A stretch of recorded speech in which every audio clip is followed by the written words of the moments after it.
Bonjour à tous, merci de nous rejoindre. Les principaux titres développés ce matin. Le président de la République ne briguera pas un 5e mandat à la magistrature suprême. Abdelaziz Bouteflika l'a annoncé hier dans un message adressé à la nation. Il annonce également le report des élections présidentielles. Nous reviendrons en détail sur ce message. L'Algérie possède d'importants atouts dans l'industrie salinière. Notre sous-sol en est riche. L'exemple à El Oued El Hamaria, où une carrière de sel fait travailler les habitants de la région. Et on découvrira à la fin de ce journal l'exposition Héritage culturel immatériel en Afrique à Alger, des panneaux d'information et des vidéos, des éléments du patrimoine immatériel classés par l'UNESCO au patrimoine mondial de l'humanité y sont exposés. Bienvenue à tous. L'actualité reste dominée par le message du président de la République adressé hier à la nation. Abdelaziz Bouteflika y annonce notamment le report des élections présidentielles du 18 avril et sa décision de ne pas briguer un 5e mandat à la magistrature suprême. Le président Abdelaziz Bouteflika a également annoncé la tenue de l'élection présidentielle dans le prolongement de la conférence nationale inclusive et indépendante ainsi que la formation d'un gouvernement de compétences nationales. On revient sur ces principaux points avec Karim Haïfa. A tout d'abord décidé de ne pas briguer de 5e mandat, estimant que sa santé ne lui permettait pas de le faire. Mon état de santé et mon âge ne m'assignant comme ultime devoir envers le peuple algérien que la contribution à l'assise des fondations d'une nouvelle république en tant que cadre du nouveau système algérien que nous appelons de nos voeux, dira Bouteflika. Cette nouvelle république et ce nouveau système seront entre les mains des nouvelles générations, naturellement les principaux acteurs et bénéficiaires de la vie publique de demain. En deuxième lieu, Bouteflika a annoncé le report de l'élection présidentielle du 18 avril prochain. Il s'agit ainsi de satisfaire une demande pressante que vous avez été nombreux à m'adresser, dira le chef de l'État. Un report qui vient donc pour apaiser les appréhensions qui ont été manifestées afin d'ouvrir la voie à la généralisation de la quiétude et de la sécurité publique dans l'objectif d'entreprendre ensemble les actions d'importance historique qui permettront de préparer le plus rapidement possible l'avènement d'une nouvelle ère en Algérie. Troisièmement, et dans la perspective d'une mobilisation accrue des pouvoirs publics et du rehaussement de l'efficacité de l'action de l'État dans tous les domaines, Bouteflika a décidé de procéder tout prochainement à des changements importants au sein du gouvernement.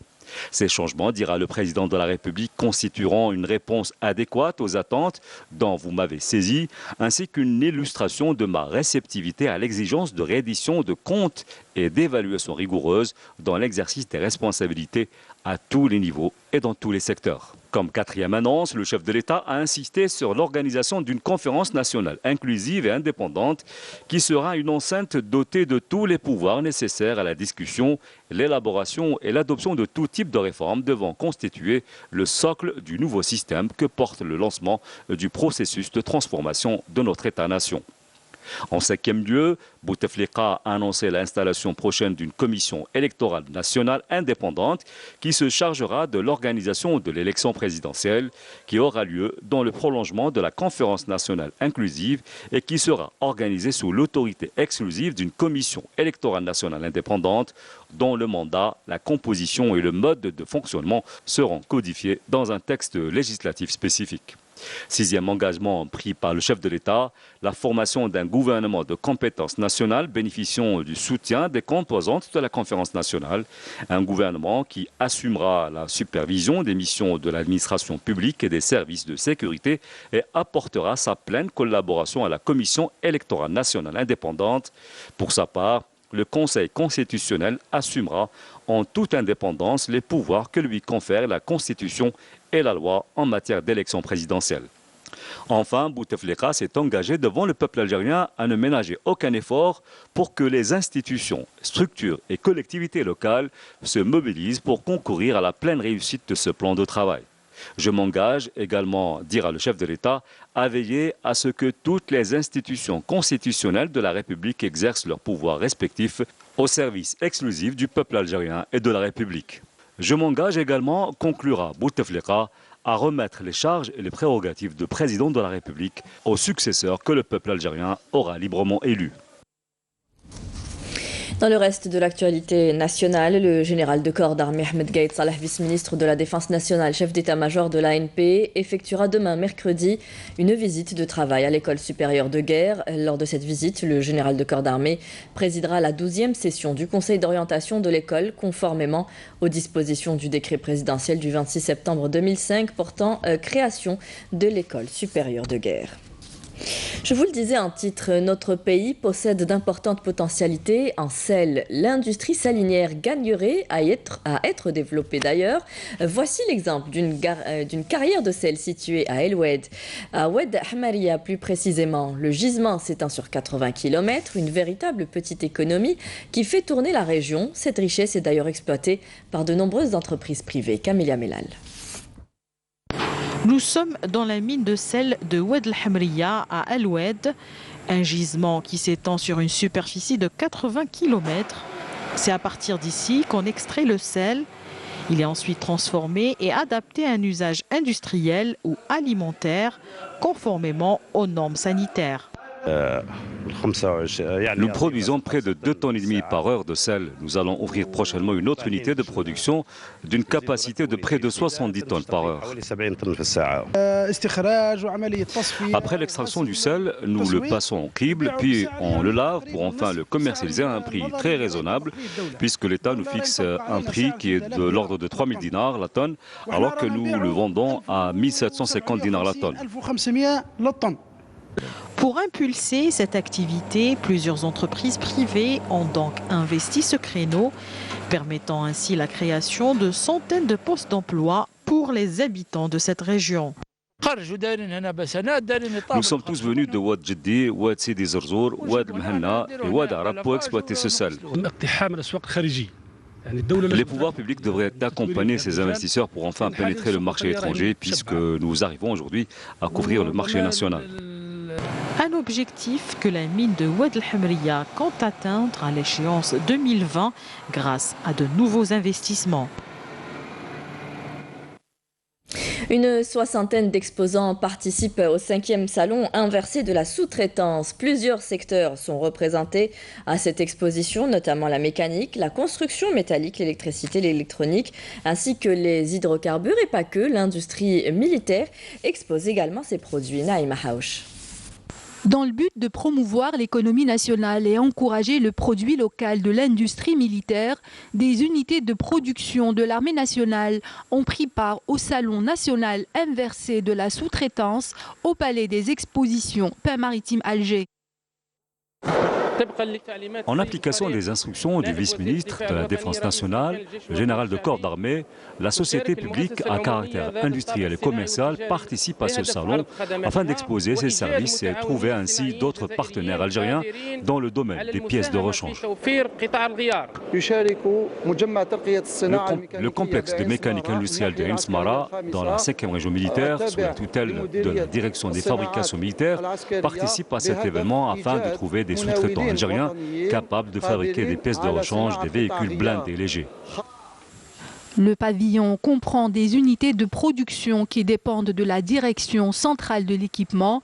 Les visiteurs étaient curieux de connaître les différents produits résultant de l'industrie militaire.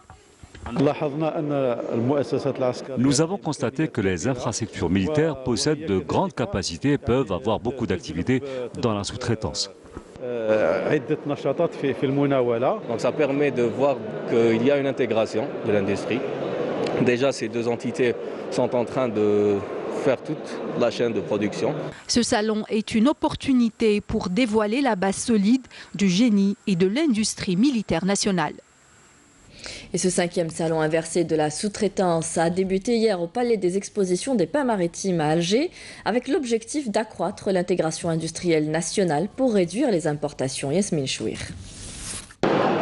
Organisé par la Chambre algérienne de commerce et d'industrie, le Salon national inversé de la sous-traitance offre une forme différente d'exhibition aux entreprises nationales cherchant des opportunités de partenariat. Dans un salon classique, c'est le vendeur qui expose communément, c'est le vendeur, et le visiteur, c'est l'acheteur qui va venir en visitant.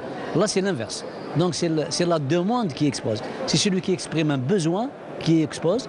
Et le visiteur, c'est le prestataire de service, c'est l'industriel. Ainsi, les entreprises cherchant à réduire les coûts de la facture d'importation et d'accroître l'intégration industrielle nationale vont avoir près d'une semaine pour prospecter et trouver à un niveau local leurs prochains partenaires. L'objectif et la présence de la société de maintenance ici dans ce salon, c'est pour montrer son savoir-faire, et pour chercher en même temps le déficit qu'il ne peut pas fabriquer, parce qu'on peut fabriquer les 80% de pièces de rechange des cimenteries chez nous dans nos ateliers et on fait le montage nous-mêmes. Et ici, on est en train de faire des prospections avec des sociétés nationales pour trouver un partenariat ou bien pour trouver des solutions qui nous manquent dans notre société. Des stratégies de partenariat B2B. C'est ce que dévoilera la centaine d'entreprises, entre nationales et privées, qui prennent part à ce salon.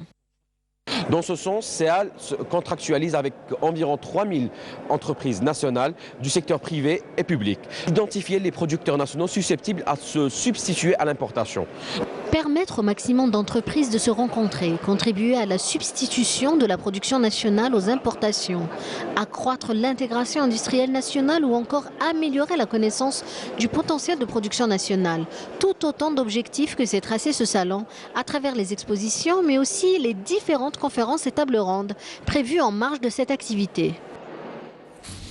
Et d'autres expositions et salons sont organisés à travers le pays. On parlera encore ce matin de cette 9e édition de l'exposition du Salon international sur l'industrie pétrolière et gazière en Afrique du Nord qui s'est ouverte à Oran. Un espace a été dédié aux jeunes professionnels des universitaires qui exposent leurs projets innovants. Saïda Mayouf.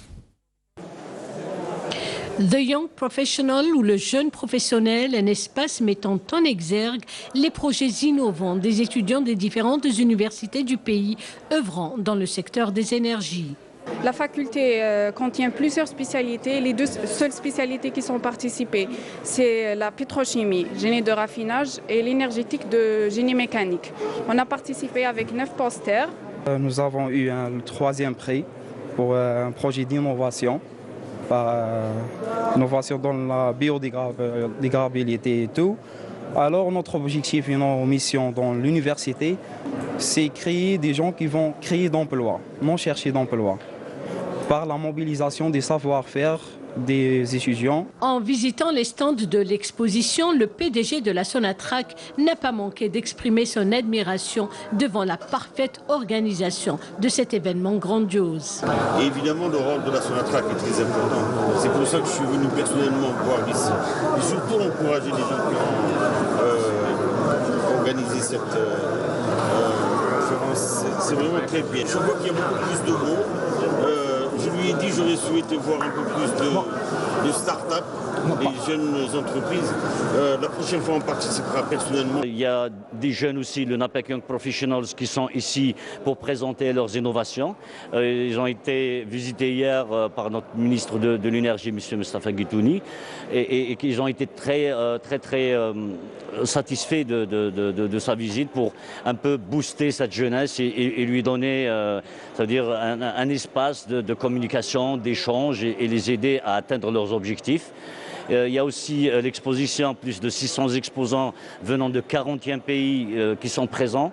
Il y a beaucoup de visiteurs de qualité. Le NAPEC demeure cet espace propice au partenariat et au doing business. Comment accompagner la société nationale dans l'accomplissement des objectifs de la vision 2030 et toutes les nouvelles technologies que nous allons déployer sur le secteur national afin d'accompagner que ce soit l'exploration deep water en Algérie et puis également l'exploitation de ressources conventionnelles et non conventionnelles sur les années à venir. Alors vous savez, les équipements, il y a beaucoup d'équipements qui sont importés et aujourd'hui nous avons un modèle ici derrière nous. C'est un modèle de traitement d'osmose inverse qui a été réalisé ici en Algérie. À 70% de son coût est en dinars.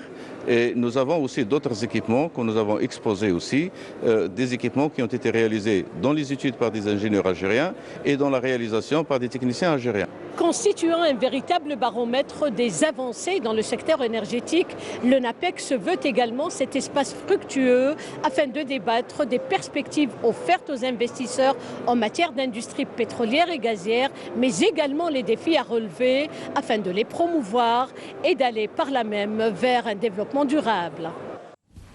La cadence de plusieurs méga-projets du secteur des ressources en eau s'accélère. D'autres projets structurants et stratégiques sont en voie d'être lancés, tels que celui du transfert des eaux vers Tébessa et Soukharas à partir des barrages d'El Taref pour garantir l'approvisionnement des habitants en eau potable en prévision de l'été prochain. Le point avec Manel Boutouaba. Le barrage d'Oued Jedra, dont les travaux de réalisation ont commencé en 2012, devrait être livré fin 2019. Par ailleurs, un plan d'urgence sera mis en place pour augmenter le taux d'alimentation en eau potable des communes de Soukharas de 48 à 80% d'ici l'été prochain. En outre, un projet stratégique structurant de transfert des eaux à partir des barrages de Tarf vers Soukharas et Tbessa sera très prochainement lancé pour assurer la sécurité des approvisionnements en eau potable de ces deux wilayas, l'irrigation des surfaces agricoles et satisfaire les besoins du complexe de phosphate d'Oued Kibrit opérationnel vers la fin 2019. L'excédent enregistré au niveau des barrages de la wilaya de Tarf va être transféré vers Soukharas. Ce transfert sera effectué directement vers le barrage de Wildjet Milleg, situé dans les frontières entre Tbessa et Soukharas, et celui de Ain Deliak qui va fournir annuellement une moyenne de 200 millions de mètres cubes. Il y aura aussi un château d'eau à Oued Kibrit avec une capacité de stockage de 200 millions de mètres cubes. C'est ce qu'on appelle un château d'eau stratégique.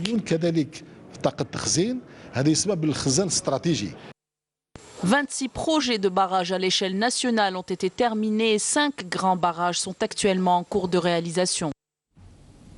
Un nouveau centre hospitalier vient d'ouvrir ses portes à Sassna dans la wilaya de Saïda. Cet établissement est doté d'équipements modernes.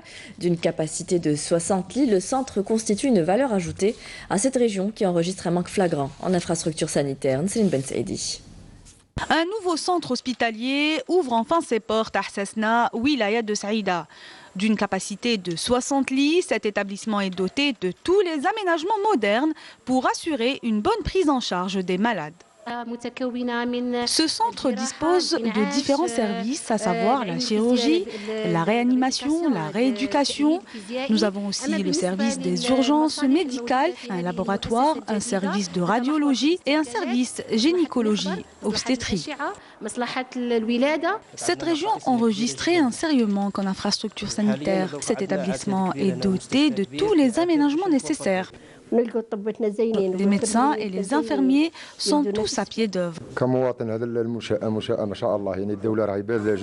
Ce centre est une aubaine pour nous. Il est très bien aménagé, même le personnel est très compétent. Cette infrastructure sanitaire vient s'ajouter aux 2 autres centres hospitaliers répartis à travers les communes de Saïda et réalisés en 2018. La wilaya de Saïda dispose désormais de 3 centres hospitaliers d'une capacité de plus de 60 lits, répartis à travers les différentes circonscriptions, à savoir Sassna, Sidi Boubacar et Youb. Ces établissements sont dotés de tous les aménagements nécessaires ainsi que différents services pour une bonne prise en charge des malades. Dieu merci, maintenant les malades n'auront plus à se déplacer vers d'autres wilayas. Ils restent au niveau de leur région. Cela nous permet aussi de réduire la pression sur les autres centres et notamment sur le service maternité. Le centre médico-chirurgical de Sassna constitue une valeur ajoutée à cette région qui enregistrait un manque flagrant en matière d'infrastructures sanitaires. Une exposition intitulée « Héritage culturel immatériel en Afrique » se tient actuellement au Palais des Expositions Moufdi Zakaria. Cette exposition se tient à l'occasion d'ouverture du Centre régional pour la sauvegarde du patrimoine culturel immatériel en Afrique, le CRESPIAF, placé sous l'égide de l'UNESCO. Lamia Boudbouda. 28 États dans l'Algérie sont représentés par des panneaux d'information et des vidéos mettant en avant un élément emblématique du patrimoine immatériel classé par l'UNESCO au patrimoine mondial de l'humanité.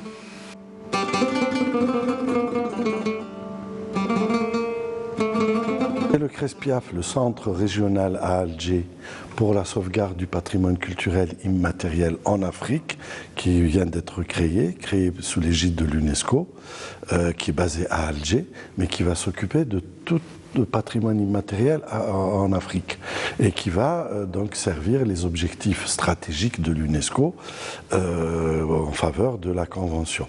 C'est ce CRESPIAF-là qui organise cette exposition, c'est son premier acte d'existence. Le patrimoine immatériel algérien est représenté par tous les éléments classés à l'UNESCO. Le Hellil du Gourara, le costume nuptial de Tlemcen, l'Imzad, le Rakb de Sidi Cheikh, la fête de la Smiba de Janet et le Sbour de Timimoun, ainsi que le mesureur d'eau du Touet. On précise aussi que les dossiers relatifs à la distillation de l'eau de Fleur de Constantine ainsi que le bijou de Etienne de Tizi Ouzou sont bien engagés pour le classement. Nous avons comme dossier relatif au chant populaire au pluriel. Nous avons le raï, nous avons la chouir, nous avons le aïeï, nous avons le sraoui et nous avons également un dossier commun international que nous présentons avec nos frères du Maghreb, les pays du Maghreb, Maroc, Tunisie, Mauritanie, en espérant que la Libye puisse nous rejoindre bientôt, c'est celui relatif au couscous. Donc voilà le travail qui se fait. Le couscous, c'est un mets qui est très très ancien, qui nous vient peut-être de la préhistoire. De cette belle exposition aura pris connaissance des héritages culturels africains relevant des différents domaines du patrimoine immatériel et qui se déclinent en tradition et expression orale, art du spectacle, pratiques sociales, rituels, événements festifs, savoir et savoir-faire. Là, par exemple, nous sommes en face du panneau de la charte de Kouroukan Fouga du Mandé, c'est-à-dire de l'Empire mandingue, qui date du XIIIe siècle et qui est une charte précurseur des droits de l'homme et de la bonne gouvernance, n'est-ce pas? Cette charte est composée de 44 articles que l'on a mis ici tombant des branches comme des feuilles, mais des feuilles vivantes, pas des feuilles mortes, qui tombent des branches du baobab, qui est l'arbre autour du village autour duquel les populations se retrouvent. Les gens, il y a des bancs, vous pouvez vous asseoir autour de cet arbre. Regardez par exemple, donc je vous ai dit qu'il y avait 44 articles. Il y a l'article 24 qui dit « Ne faites jamais de tort aux étrangers ». C'est une charte des droits de l'homme, c'est une charte de la bonne gouvernance qui est expliquée ici. Donc vous avez les panneaux, les textes dans les 3 langues. Sachez que l'exposition est visible jusqu'au 6 juin, l'occasion de voir la carte d'identité culturelle de l'Afrique et de s'émerveiller devant tous ces trésors immatériels du continent. Et on terminera avec une info sport, football, avec les quarts de finale aller de la Coupe d'Algérie. Le CS Constantine, qui reste sur une défaite surprise à domicile en Ligue des Champions face au club africain, accueillera le MC Oran au Stade Hamlaoui avec l'objectif de renouer avec la victoire et réaliser un bon résultat avant la manche retour prévue à Oran le 29 mars. C'était la dernière information de ce journal. Merci à vous tous de nous avoir suivis. Tout de suite, vous retrouverez Amina Abed pour les prévisions météo. Vous pouvez toujours revoir nos programmes sur Facebook et YouTube. Les adresses s'affichent en bas de votre écran. Et vous retrouverez Nejma Haj ce soir pour le journal à 19h. Très bonne journée à tous. Au revoir.